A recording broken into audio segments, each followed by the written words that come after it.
পাবেন। কিন্তু আপনি মক্কাতে যান, যে মক্কায় গিয়েছে আল্লাহর ঘর দেখেছে সেই বুঝবে গোটা পৃথিবীকে যদি একদিকে রাখা হয় আর আল্লাহর ঘরকে যদি একখানে রাখা হয়, আল্লাহর ঘরের সমতুল্য, আল্লাহর ঘরের মতন সৌন্দর্য, আল্লাহর ঘরের মতন অলৌকিক তাৎপর্য আর কোনো কিছু হইতে পারে না। বলে সুবহানাল্লাহ। পৃথিবীর কোনো জায়গা দেখলে আপনার চোখের পানি আসবে না। আপনার ভিতরে যদি হৃদয়ে যদি ঈমানের তাসাল্লি থাকে, ঈমানি শক্তি বেশি থাকে, আপনি যখন সর্বপ্রথম আল্লাহর কানে কাবা দেখবেন, আপনার অজান্তে আপনার মন থেকে কলিজা থেকে চোখের পানি চলে আসবে। বলে সুবহানাল্লাহ। রাসূল আরবী নূরে মুজাসসাম রাহমাতুল্লাহ আলাইহি ফরমান, পৃথিবীর একটা নিদর্শন জায়গা আল্লাহর কাবা, এই কাবা যতক্ষণ দেখবেন ততক্ষণ সওয়াব হবে। বলে সুবহানাল্লাহ। এই কাবার দিকে হাত উত্তোলন করে যতক্ষণ যা দোয়া করবেন আল্লাহ সমস্ত দোয়া কবুল করবে। বলে সুবহানাল্লাহ। আপনি কেন মক্কায় যাবেন? আপনি শুনেন, আল্লাহ রাসূল ফরমান, আপনি যখন মক্কাতে হাজির হবেন, হাজির হয়ে সাতবার তাওয়াফ করতে হয়। সাতবার কি করতে হয়?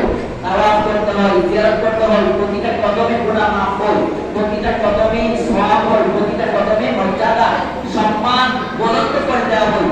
আল্লাহ রাসূল ফরমান, আপনি ইমানদার ব্যক্তি হলে অবশ্যই সেখানে যাবেন যদি আল্লাহ তৌফিক দান করেন। আল্লাহ রাসূল ফরমান, আপনি সাতবার তাওয়াফ করার পরে দুই রাকাত নামাজ পড়তে হবে।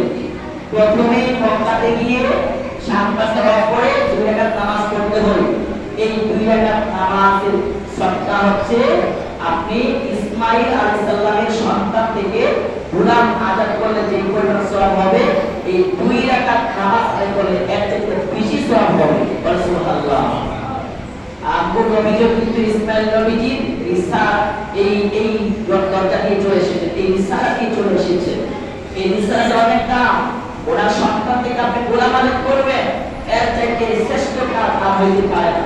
আল্লাহ রাসূল ফরমান, আপনি দুই রাকাত নামাজ আদায় করে যখন সাফা মারওয়া দুইটা পাহাড় আছে পাশাপাশি, মক্কাতে দুইটা পাহাড় আছে সাফা মারওয়া। এই সাফা মারওয়া একটা ঘটনা আছে, সবাই জানেন। আজকে কোনো কিছু বলতে পারবো না, জাস্ট একটু ফজিলত নিয়ে আলোচনা করে চলে যাব।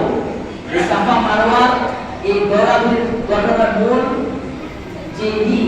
যিনি আল্লাহ পাকের নৈকট্যবাদী ছিলেন মা হাজেরা আলাইহিস সালাম, ইসমাঈল নবীর নাম হাসান। এই ইসমাঈল নবীর পানির জন্য দৌড়াদৌড়ি করেছেন। ইসমাঈল নবীর মা আম্মা জান মা হাজেরা আলাইহিস সালাম আল্লাহকে এত ভালোবাসতেন, ওই ভালোবাসার কারণে আল্লাহ পাক উম্মতি মুহাম্মদের উপরে ওয়াজিব করে দিয়েছেন যে যারা হজ করতে যাবে আমার হাজেরাকে স্মরণ করতে হবে। আমার হাজেরা যেইভাবে সাতবার দৌড়াদৌড়ি করেছেন, যারা হজ করতে যাবে তারা সাতবার এইভাবে দৌড়াদৌড়ি না করলে তাদের হজ হবে না। বলে সুবহানাল্লাহ। আপনিও যদি এইভাবে আল্লাহকে মহব্বত করতে পারেন, মা হাজেরা ছোট্ট একটা উদাহরণ দিই। মা হাজেরা ইব্রাহিম নবীর স্ত্রী, দ্বিতীয় স্ত্রী। মা হাজেরা ছোট্ট একটা উদাহরণ দিই। আল্লাহ পাক হুকুম করলেন, হে ইব্রাহিম নবী, আপনি আপনার স্ত্রী এবং সন্তান রেখে আপনি সফরে চলে যেতে হবে। আল্লাহ হুকুম করলেন, কতদিনে যেতে হবে এর কোনো হিসাব নাই, চলে যেতে হবে। ইব্রাহিম নবী একটা কলসি পানি লইলেন, আর কতগুলো রুটি লইলেন, আর কয়েকটা খেজুর লইলেন। এগুলি বিবি মা হাজেরা আলাইহিস সালামের কাছে দিয়ে তিনি পরিবারকে সালাম দিয়ে তিনি চলে যাচ্ছেন আর বলছেন, আমি চলে যাচ্ছি, তোমাদেরকে আল্লাহ হেফাজত করবেন। মা হাজেরা আলাইহিস সালাম ফরমান, আপনি আমাকে কোথায় রেখে চলে যাচ্ছেন? তিনি ফিরেও যাচ্ছেন না। দুইবার বলেন, আপনি কোথায় চলে যাচ্ছেন, আমাদেরকে কোথায় রেখে চলে যাচ্ছেন এই মরুভূমিতে? তিনি উত্তর দিচ্ছেন না। তৃতীয়বার মা হাজেরা আলাইহিস সালাম উত্তর দিয়ে প্রশ্ন করেন, আল্লাহ কি আপনাকে হুকুম করেছে আমাদেরকে রেখে চলে যাওয়ার জন্য? ইব্রাহিম উত্তর দিলেন, হ্যাঁ, আল্লাহ আমাকে হুকুম করেছেন তোমাদেরকে এখানে রেখে চলে যাওয়ার জন্য। দেখেন মা হাজেরা আলাইহিস সালাম আল্লাহর কত ভাগবতী ছিলেন, আল্লাহকে কত মানতেন। তিনি দীপ্ত কণ্ঠে আওয়াজ দেন, যদি আল্লাহই বলে থাকেন আমাকে রেখে চলে যাওয়ার জন্য, আমার কোনো টেনশন নাই, আমি আমাকে আমার সন্তানকে আল্লাহ হেফাজত করবে, আপনি যেতে পারেন, কোনো সমস্যা নাই। সুবহানাল্লাহ। মরুভূমির মধ্যে রেখে ইব্রাহিম নবী চলে আসলেন।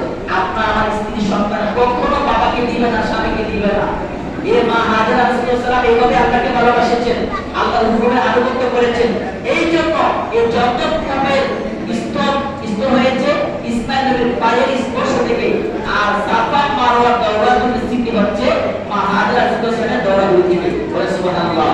আপনি 7 বার যখন সাফা মারওয়া দৌড়াদৌড়ি করবেন, আল্লাহর নবী ফরমান 70 জন গোলাম আজাদ করলে যে সওয়াব হবে, এর চেয়ে বেশি সওয়াব হবে সাফা মারওয়া 7 বার দৌড়াদৌড়ি করলে। সুবহানাল্লাহ। তারপরে হাজী সাহেব জিলহজ মাসের 9 তারিখ আরাফার ময়দানে চলে যায়। আরাফার ময়দান হচ্ছে মূল হজ, আরাফার ময়দান হচ্ছে মূল হজ। আরাফার ময়দানে অবস্থান করলে হাজী সাহেবের হজ আদায় হয়ে যাবে। আরাফার ময়দানের ফজিলত, মহা ফজিলত। আল্লাহর নবী ফরমান, আল্লাহ তাআলা সেদিন ফরমান, হে হাজী সাহেবগণ, তোমরা সবাই এবার আরাফাতের ময়দানে অবস্থান করো। যখন সকলে আরাফাতের ময়দানে অবস্থান করে, আল্লাহ রাব্বুল আলামিন দুনিয়ার আসমানে অবতরণ করে ফেরেশতাদের সঙ্গে গর্ব করে এবং কদুকতম করে ফেরেশতাদেরকে বলে, হে ফেরেশতারা, তোমরা শুনো, আমার বান্দা বান্দীরা গোটা পৃথিবী থেকে আওলা কাওলা দেশে গুলিবিদ্ধ অবস্থায়, কারণ তারা 2-3 দিন যাবত যে ইহরাম বেঁধে রেখেছেন, এটা ময়লা যুক্ত হয়ে গেছে, মরুভূমির বালু কণা তাদের শরীর ময়লা হয়ে গেছে। সেই ময়লা আবর্জনা নিয়ে তারা আল্লাহ পাকের দরবারে লাব্বাইক আল্লাহুম্মা লাব্বাইক বলে আরাফাতের ময়দানে হাজিরা দিচ্ছেন। আল্লাহ পাক ফরমান, আল্লাহর সম্মান ইজ্জতের কসম, আমার এই আরাফাতের ময়দানে আজকে যত বান্দা বান্দীরা হাজিরা দিচ্ছে, তারা আমলনামায় মরুভূমির বালু কণা পরিমাণ গুনাহ থাকে, আকাশের বিন্দু পরিমাণ, আকাশের বৃষ্টির পরিমাণ গুনাহ থাকে, সাগরের ফেনা পরিমাণ গুনাহ থাকে, তোমরা সবাই সাক্ষী থাকো, আমি হাজী সাহেবদেরকে মাসুম নিষ্পাপ মাসুম বানাই দিলাম। বলে সুবহানাল্লাহ। আরো অনেক ফজিলত আরাফাতের ময়দানের মধ্যে। আল্লাহ তাআলা ফরমান, হে হাজী সাহেবগণ, তোমরা মুজদালিফায় অবস্থান করো।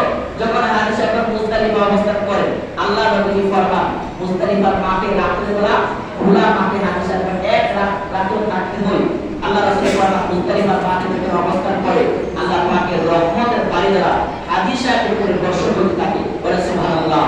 আল্লাহ নবী ফরমান, আরাফাতের ময়দান হচ্ছে মুহাম্মদের জন্য একটা রহমতের ময়দান এবং রহমতের দিন। এই তারিখে গোটা পৃথিবীর মধ্যে আল্লাহ রহমত বর্ষণ করে। আল্লাহ নবী ফরমান, আরাফাতের ময়দানে আল্লাহ পাক সবার প্রতি রহমতের নজর দান করেন এবং দেনা পাওনা ব্যতীত লেনদেন, যাদের ঋণ আছে হাজী সাহেব, তাদের লেনদেন ব্যতীত আল্লাহ সমস্ত গুনাহ মাফ করে দেন। সুবহানাল্লাহ। আল্লাহ নবী ফরমান,